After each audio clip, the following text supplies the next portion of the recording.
Bonjour à tous, merci à vous de nous rejoindre pour Sport Weekend Voyage. Aujourd'hui autour de la planète sport au programme du football. Le dossier de la semaine, c'est ce joueur Dalali Abdelzahir suspendu pour son soutien aux frères musulmans en fin de la NBA. Gros plan sur les Spurs de Tony Parker et les Pacers d'Indiana. Alors avec moi sur ce plateau, honneur aux femmes, Elinor Lalo et vous, Sarah Koskiewicz. Bonjour. Et David Sambel également. Et puis je vous rappelle que cette émission est interactive, donc vous pouvez nous envoyer beaucoup de cœurs ou bien beaucoup de gueules sur le compte Twitter @i24 News Sport. Julien Baloul interviendra tout au long de cette émission.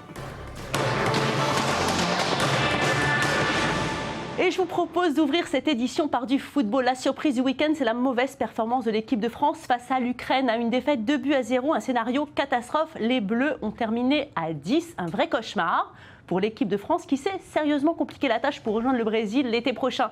David Sambel, racontez-nous, que s'est-il passé pendant ce match ? Le match a plutôt bien commencé pour l'équipe de France. À la 5e minute, Mathieu Debuchy centre vers Olivier Giroud qui place sa tête, mais manquant de puissance, elle ne pose aucun problème au gardien ukrainien.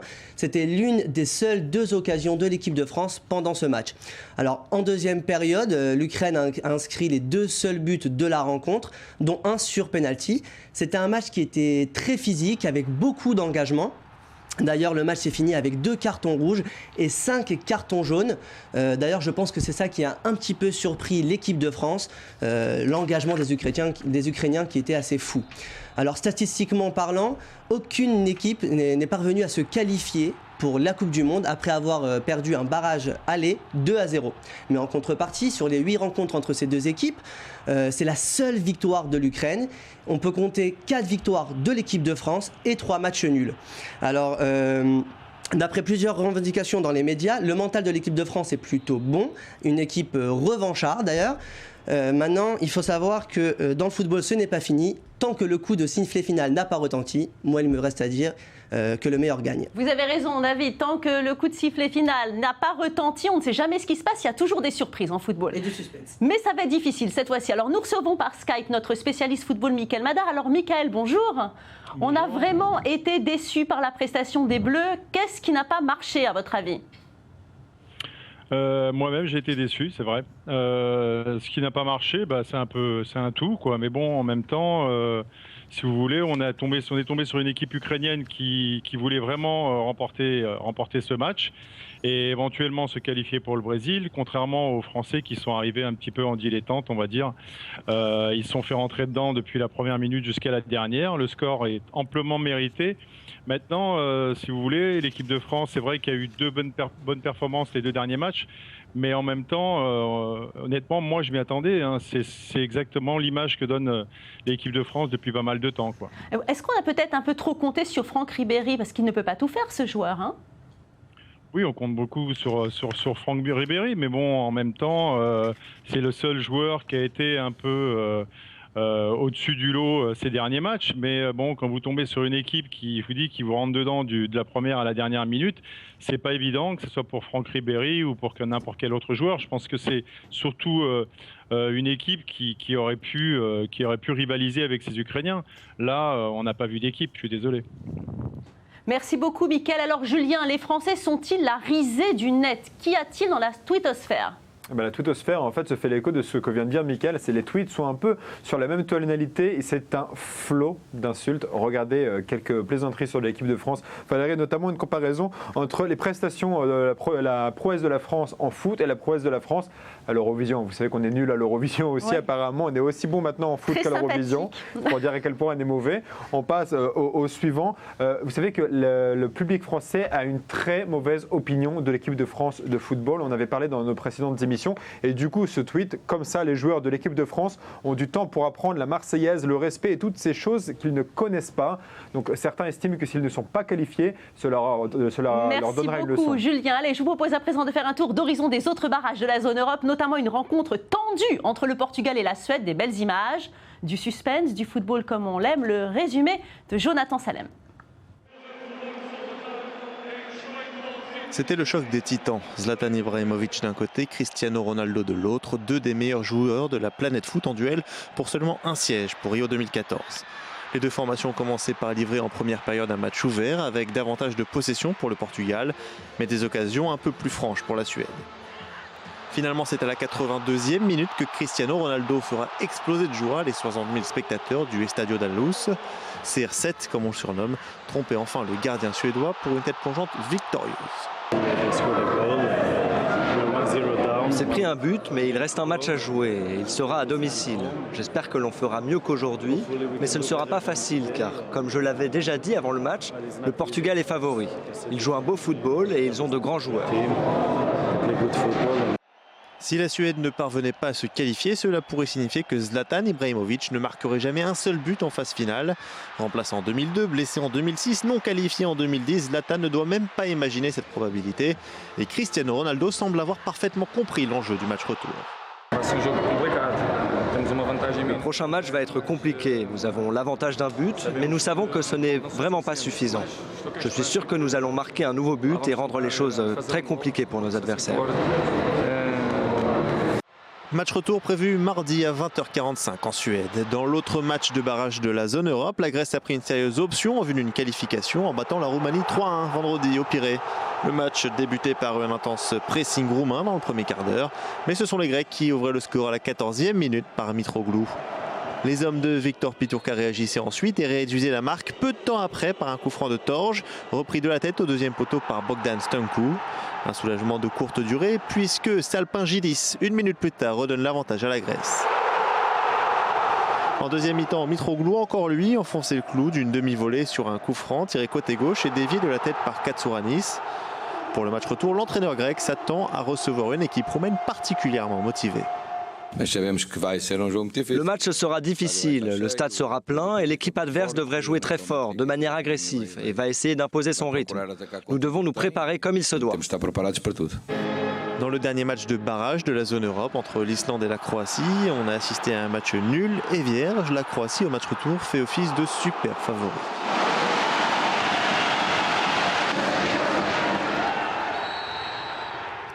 Allez, direction la twittosphère. Julien, entre Ronaldo et Zlatan. Ronaldo qui part quand même un petit peu favori. Qui regardera le match installé sur son canapé? Oui, c'est un peu le choc des Titans. Regardez, il y a une image qui, selon moi, résume bien ce match. On va la voir tout de suite à l'écran. Regardez, l'image part d'elle-même. C'est le tweet qui le dit. Et c'est vrai, c'est le choc des Titans, la rencontre entre les deux géants.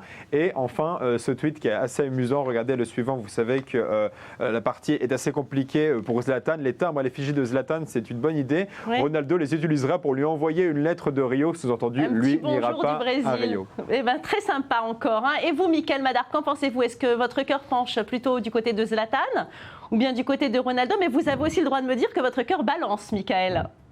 Non, il ne balance pas. Je vous avais prédit la semaine dernière une victoire des Portugais. Je pense que normalement le Portugal devrait se qualifier avec Ronaldo en pleine forme. Ça sera dommage de ne pas voir Zlatan à cette prochaine Coupe du Monde. Mais bon, rien n'est encore fait bien sûr. Mais bon, moi personnellement, j'espère voir plus Ronaldo que Zlatan. Merci Mickaël Madar. Allez, on passe tout de suite au reste de l'actualité sportive.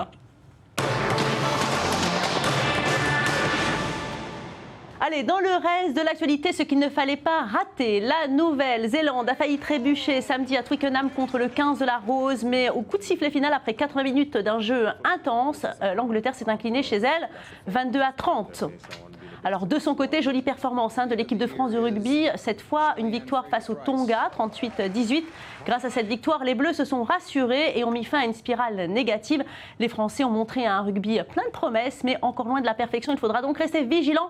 Prochain match contre l'Afrique du Sud au Stade de France.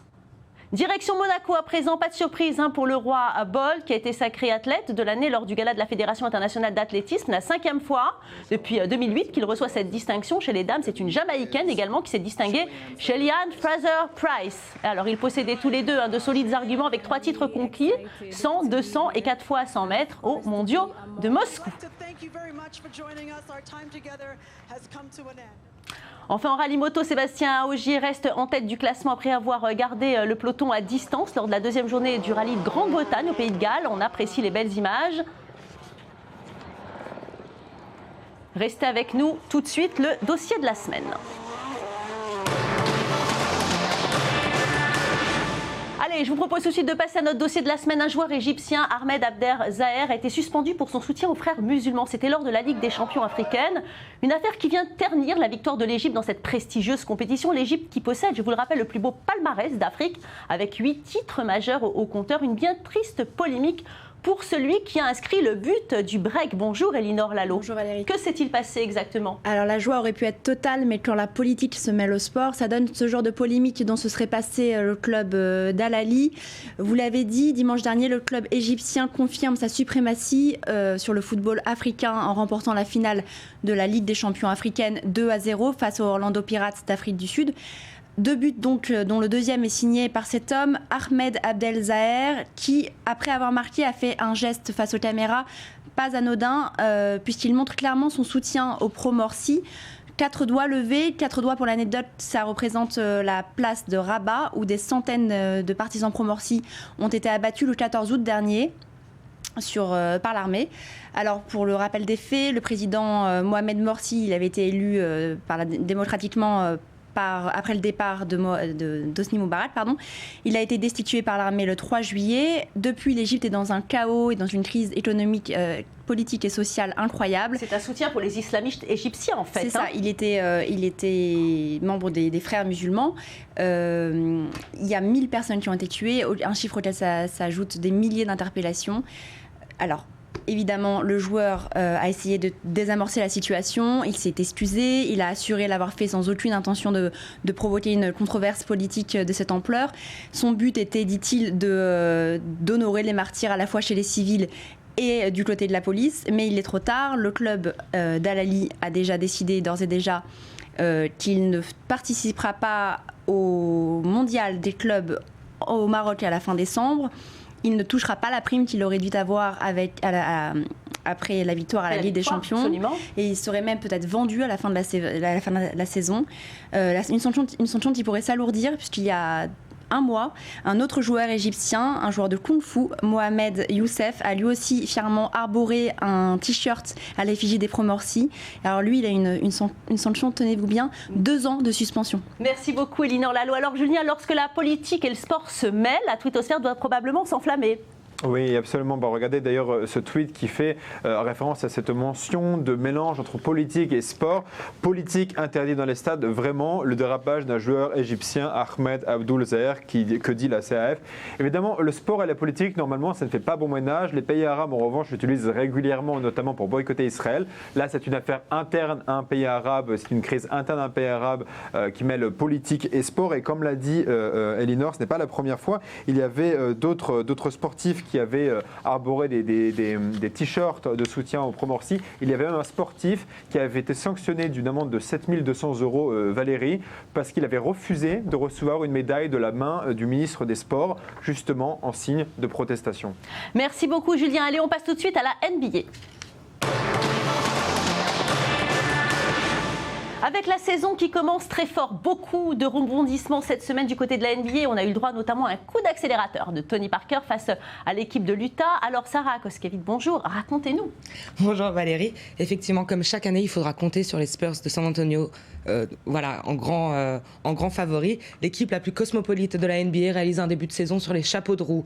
Bien installés dans leur première place à la conférence Ouest, ils ont pour l'instant 8 victoires et une seule petite défaite. Et donc vendredi, ils se sont effectivement rendus dans l'Utah pour défier le Jazz. Alors, on a eu un Tony Parker incisif qui a permis donc de marquer 22 points, dont 14 dans le 4e quart-temps, ce qui a donné la victoire effectivement donc à San Antonio à 91 contre 82. C'est la 7e victoire consécutive des Texans. Alors, on va prendre des nouvelles des Pacers d'Indiana. Alors, depuis la semaine dernière, sont-ils toujours au top ? Grosse défaite quand même face à Chicago, 110 à 94. Derek Rose est de retour de blessure. Est-ce que c'est suffisant pour expliquer cette défaite, Sarah ? Alors, effectivement, grosse défaite. Grosse défaite. Ils avaient quand même ils avaient gagné 2 autres matchs donc, cette semaine, ce qui donnait quand même 9 victoires consécutives. On peut leur excuser. Cette petite défaite donc, face aux Bulls hier qui se passait donc à Chicago. Derek Rose qui est bien revenu effectivement. Il a marqué 6 paniers à 3 points. Mais surtout, les Pacers étaient fatigués du match de la veille. Paul George a un petit peu déjoué, mais ils sont quand même eux aussi bien installés à leur première place de la conférence de l'Est. Je ne m'inquiète pas trop pour eux. Alors on avait aussi cette semaine un dunk assez incroyable de Xavier Henry. Pourquoi est-ce qu'on en parle autant ? On en parle autant parce que c'est le premier poster de l'année. Est-ce que vous savez ce qu'est un poster en NBA ? Vous allez m'expliquer ça tout de suite. Complètement. Un poster, c'est un dunk incroyable qui se fait au-dessus de son adversaire. Et donc effectivement, Xavier Henry qui a fait ce poster. Donc Xavier Henry qui est aux Lakers. On l'a vu, le voilà, il est magnifique. Merci Sarah. Allez, c'est la fin de cette émission. Merci à vous tous de nous avoir suivis. Quel bonheur d'avoir passé ce moment en votre compagnie. Restez avec nous. L'info continue sur i24 News et n'oubliez pas de nous envoyer vos tweets sur notre compte @i24 News Sport, tout attaché. Portez-vous bien. À la semaine prochaine.